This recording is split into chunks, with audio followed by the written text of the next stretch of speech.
ม้ตรงหน้าเลยทุกคนเอ้ย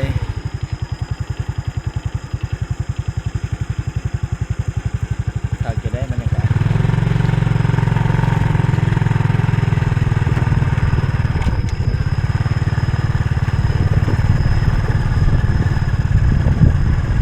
หน้าโคกหน้าแร่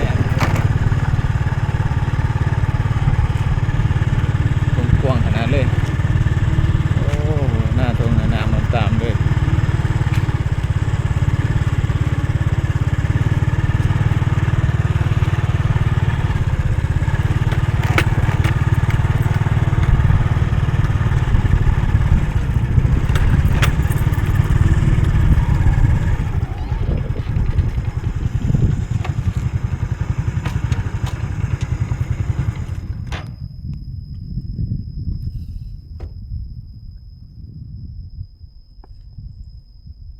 นี่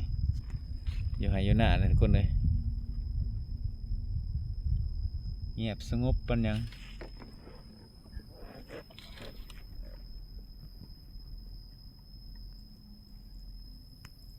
ออกจาก